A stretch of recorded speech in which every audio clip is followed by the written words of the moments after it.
कम वक्तो जाहिलो, तुम्हारी नज़र में हज़रत शेखुल हिंद भी काफिर, तुम्हारी नज़र में हुसैन अहमद मदनी भी काफिर, तुम्हारी नज़र में रशीद अहमद गंगोही भी काफिर, तुम्हारी नज़र में मुफ्ती किफ़ायतुल्लाह भी काफिर, तुम्हारी नज़र में मुफ्ती महमूद भी काफिर, तुम्हारी नज़र में अब्दुल्ला दरखासी भी काफिर, अहमद लाहौरी भी काफिर। रहा क्या दुनिया में? जहालत वाली बातें हमारे नौजवानों को न समझाया करो। मैं जब इस्लाम की बात करता हूँ, जब इस्लामी निज़ाम हुकूमत की बात करता हूँ, और जलसे में कोई आदमी खड़ा होकर मुझसे सवाल कर ले कि ये जो तुम इस्लाम की बात करते हो कहाँ से बोल रहे हो, तो मैं उनके सामने सनद पेश करता हूँ। मेरे पास सनद है, अपने उस्तादों से लेकर जनाब रसूलुल्लाह सल्लल्लाहु अलैहि वसल्लम तक की सनद जाती है मेरी। फिर भी मैं दलीलें कहता रहा हूँ उसके लिए। हर ज़माने की ताबीरात तब्दील होती। मेरे ख्याल में जहाँ भी लफ्ज़ जमहूरियत आया है, मौलाना अबुल कलाम आज़ाद ने अगर कोई उसकी ताबीर की है तो शूराइयत की ताबीर जमहूरियत से। जहाँ पर भी कोई लफ्ज़ शूरा आया है उन्होंने जमहूरियत कर होता। तो हर ज़माने की ताबीरात तब्दील होती। किसी ज़माने में आप इमाम को खलीफा भी कह सकते थे, फिर ज़माना बदल गया तो अमीरुल मोमिनीन भी कह रहे थे, तो अमीर का लफ्ज़ भी इस्तेमाल हो रहा था, तो इमाम का लफ्ज़ भी इस्तेमाल हो रहा था। आजकल सदर मुमलकत का लफ्ज़ इस्तेमाल होता है, आजकल वज़ीर आज़म का लफ्ज़ इस्तेमाल होता है। तो ये अल्फाज मुतअद्दद हैं, अल्फाज मुख्तलिफ हैं मदलूल वाहिद के लिए। मदलूल एक ही है, उससे तरीके मुख्तलिफ हैं। और यही जिहाद है आपका। हमने जिहाद के मानी भी तब्दील कर दिया, उसको खास कर दिया है बंदूक के साथ। हालांकि उलमाए किराम जानते हैं जनाब रसूलुल्लाह सल्लल्लाहु अलैहि वसल्लम ने वाज़ेह तौर पर जिहाद का तयन किया है और फरमाया कि हर वो जद्दोजहद जो इलाए कलिमतुल्लाह के लिए हो वो जिहाद कहलाएगा, इसके अलावा कोई जिहाद नहीं। अब ज़ाहिर है कि जिहाद नमाज की तरह नहीं।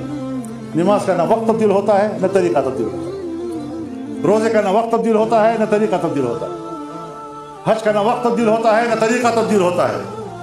लेकिन जंग अगर दरपेश हो जाए तो हर जंग की अपनी हिकमत अमली होती है, अपना तरीका होता है। शहर के अंदर से लड़ना है, बाहर से लड़ना है, हमने तलवार से लड़ना है, हमने ज़ुबान से लड़ना है, किस हिकमत से हमें लड़ना है वो फैसला लोगों ने करना होता है, उस वक्त के लोगों ने करना होता है।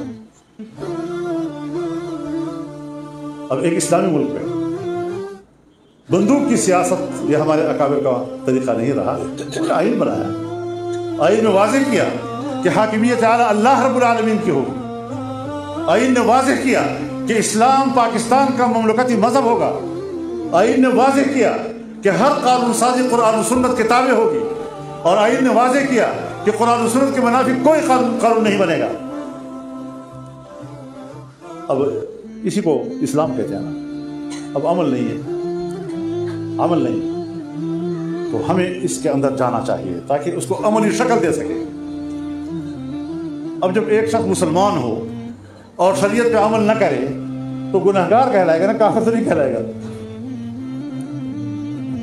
और अगर कोई शख्स कहता है कि गुनाह का मुर्तकिब काफिर है तो फिर वो तो खारिजी है, वो तो अहले सुन्नत वल जमात से उसका ताल्लुक ही नहीं है।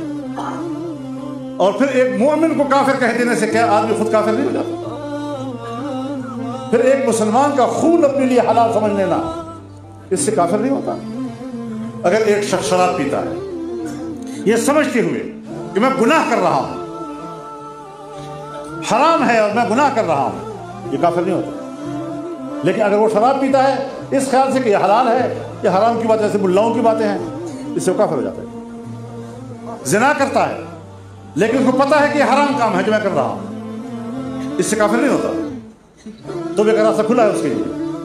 और अगर एक शख्स कहता है कि मैं जो कुछ कर रहा हूं वो मेरे लिए जायज़ है, और हमारे मगरबी दुनिया में जिन लोगों ने इस किस्म की हरकतें की हैं वो कहते हैं हमारे मुल्क में अलाउ, हराम नहीं हमारे मुल्क, तुम्हारे मुल्क में हराम नहीं, शरीयत में तो हराम है, और तुम मुसलमान होकर मांगो। चोरी करता है ये एहसास के साथ कि मैं गुनाह कर रहा हूं, लेकिन अगर वो चोरी करता है इस ख्याल से कि मेरे लिए हलाल है, तो अगर एक हराम को आप अपने लिए हलाल समझते हैं, आपने कत्ल किया ये समझते हुए कि मैंने गुनाह किया है, तो शायद आप काफिर नहीं है। और अगर आपने कहा कि मैंने बिल्कुल मेरे लिए जायज़ है, मैं जब चाहूं किसी को कत्ल करूं, तो खून हलाल करना अपने लिए और फिर पहले से एक मुकदमा भी लगा देते हैं। ये तो चूँकि जमहूरियत की वजह से काफिर हो चुके हैं, इसलिए फिर हमारे लिए बाहर होता है। हीरा बहाना भी सरीके से बनाओ भाई। तुम वक्तो जाहिलो, तुम्हारी नज़र में हज़रत शेखुल हिंद भी काफिर, तुम्हारी नज़र में हुसैन अहमद मदनी भी काफिर, तुम्हारी नज़र में रशीद अहमद गंगोही भी काफिर, तुम्हारी नज़र में मुफ्ती किफ़ायतुल्लाह भी काफिर, तुम्हारी नज़र में मुफ्ती महमूद भी काफिर, तुम्हारी नज़र में अब्दुल्ला दरखासी भी काफिर, अहमद लाहौरी भी काफिर। रहा क्या दुनिया में, रहा क्या? तो जहालत वाली बातें हमारे नौजवानों को न समझाएगा। हम मुक़ल्लिद हैं, हम असलाफ व अकाबिर को जानते हैं, हम उनके इल्मी मकाम को जानते हैं, उनके किरदार को जानते हैं, उनके तक़वा को जानते हैं, इसलिए अपने अकाबिर के मिशन पे चलें।